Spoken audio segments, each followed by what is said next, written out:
this is Sandy. Welcome to Easy Cooking. So today I'm going to be showing you how to make a Mexican dish. I'm going to be showing you how to make sopes. These are really popular in Mexico. They are like small pies. For this recipe, I'm also showing you how to make two fillings. The first one is going to be chicharrón en salsa verde or pork rinds in green jalapeno sauce. And the second one is a ground meat and potato stew in guajillo sauce. These three recipes are really easy to make. The preparation time and the cooking time combined is going to be about an hour. I really hope you enjoyed this video. Let's get started. For this recipe to make the sopes, we need 2 cups of moussaka or corn flour, 1 1/4 cups of water, you might need a little more.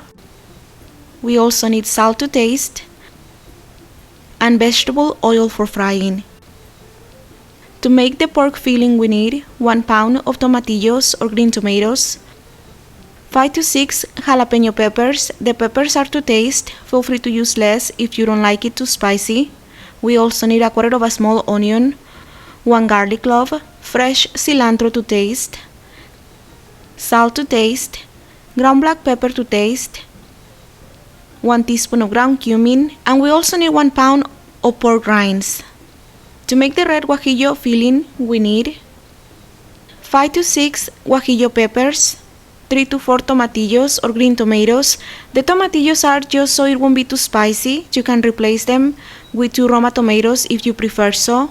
We also need 1/4 of a small onion, 1 garlic clove, fresh cilantro to taste, salt to taste, ground black pepper to taste, 1 teaspoon of ground cumin, 1 pound of ground meat.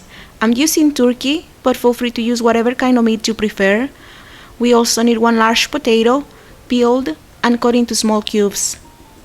To serve, we need shredded lettuce, sliced tomatoes, sliced onions, queso fresco, crema mexicana, and your favorite salsa. Let's get started. I'm going to start by making the fillings. To make the pork filling, peel off the tomatillos and remove the stems from the jalapeno peppers.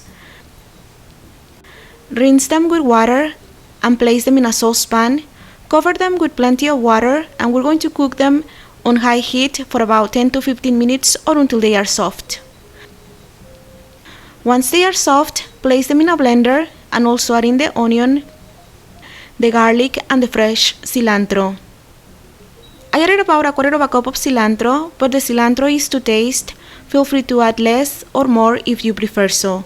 And now we're going to season this with a teaspoon of ground cumin, salt, and black pepper to taste, and also adding 1 cup of water. We're going to blend everything on high for about 2 or 3 minutes or until everything is well blended into a soft sauce. Now place the pork rinds in a skillet. As you can see, they are now cut into small pieces.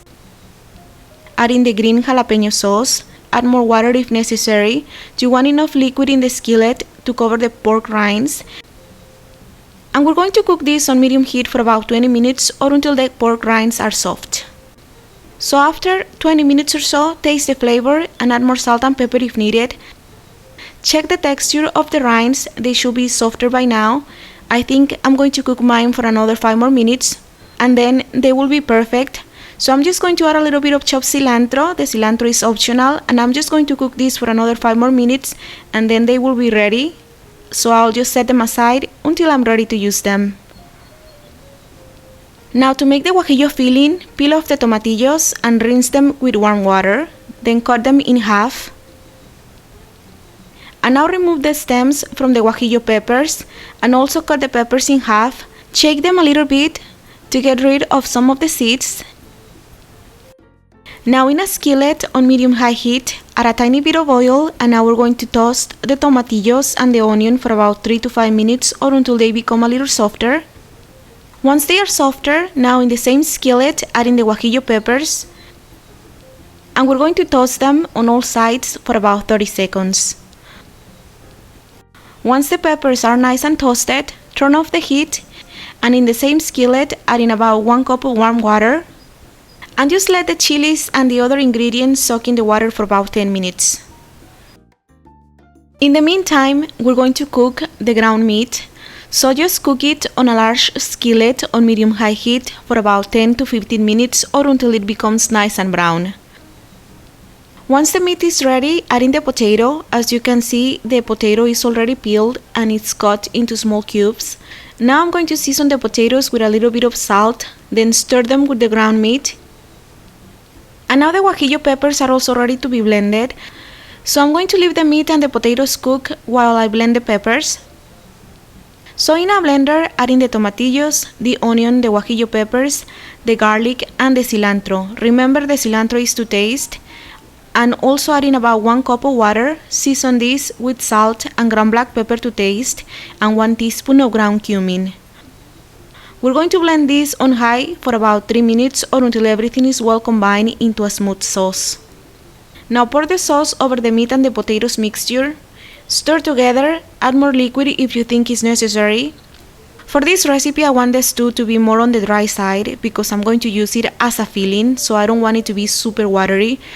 So I'm not going to add any more liquid. I will add 1 bay leaf, but the bay leaf is optional. Don't worry if you don't have any. And I'm just going to cover this and I will cook it on medium-low heat for about 10 minutes or until the potatoes are well cooked. So after 10 minutes or so, the stew should be ready. So taste the flavor, add more salt and pepper if needed, and that's about it. Once the potatoes are ready and once you're happy with the flavor, the stew is ready, so you can just set it aside until you're ready to use it. Now to make the sopes, we're going to mix the moussaka or corn flour with about a teaspoon of salt and about 1 1/4 cups of water. You might need a little more water. The instructions to prepare the corn flour are usually on the back of the package, so feel free to read the instructions if you want to. So in a large bowl, I'm going to combine the corn flour with salt to taste. I'm using about a teaspoon of salt. And once the flour is well combined with the salt, now we're going to add in the water. I'm going to start by adding only 1 cup of water. Mix everything well until the corn flour has absorbed all the water. And now I'm going to add another 1/4 cup of water. And at this point, I recommend you start kneading the dough with your hands, just so you can feel the texture and consistency of the dough. If the dough feels too dry, add more water, and if it's too sticky, feel free to add more corn flour. This is the kind of consistency you're looking for. You want a soft dough that will hold together. It will be moist and very smooth. So once the dough is ready, now we're going to grab a little bit of the dough, about 2 or 3 tablespoons of the dough, and now we're going to roll it into small balls. And with my fingers, I'm just pressing down the balls a little bit just to make sure they are about the same size. So just keep on making small balls with the dough until you have used all the dough. And now we're going to roll them out or flatten them up a little bit to make tortillas with them. You want these tortillas to be about 1/4 inch or 1/2 inch thick. You don't want the tortillas to be super thin because if they are too thin, the sopes won't hold together. So I'm going to use my tortilla presser to make the tortillas, but if you prefer, you can roll them out with a rolling pin, or you can press them down with a skillet or a plate. So I'm just going to keep on making the tortillas. Remember, you want the tortillas to be thicker than regular tortillas. You want them to be about 1/2 inch thick or about 1/4 inch thick. You don't want them to be super thin, otherwise the sopes will crumble really easily. So after you're done making the tortillas, now we're going to cook them. So preheat a skillet or a griddle. And once your skillet or griddle is really hot, we're going to cook the tortillas for about 45 seconds to a minute on each side. The tortilla won't cook all the way through, but that's okay. We just want to give it a little texture to be able to form the sopes with them. So just cook the tortillas for about 40 seconds to a minute on each side, then remove them from the skillet. And while the tortillas are still hot, now we're going to pinch all the edges of the tortilla. You want to shape the tortilla like a small basket or pie crust. So just pinch all the edges upwards to make a border kind of thing. And that's about it. Just keep on repeating these steps until you have all the sopes done.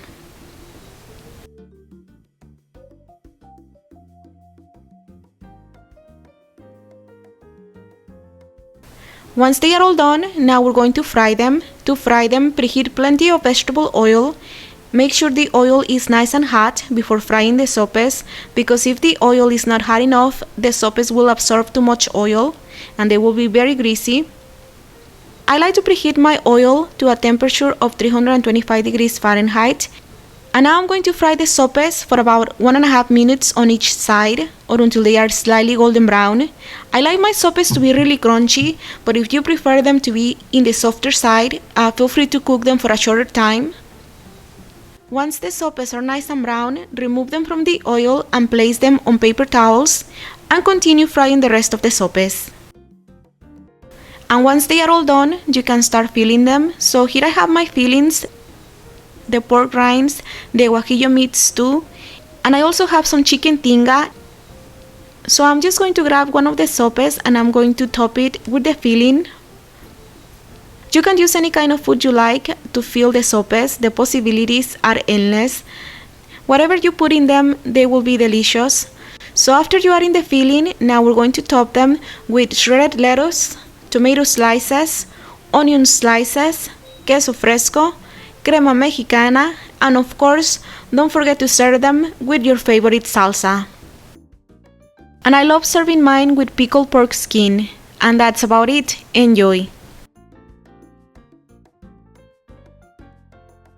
To print these and some other delicious recipes, please don't forget to visit my blog. The link is going to be down below. And remember, you will also find me on Facebook, on Twitter, on Instagram, on Pinterest. I'm everywhere. So all the links are going to be down below. If you want, you can check them out.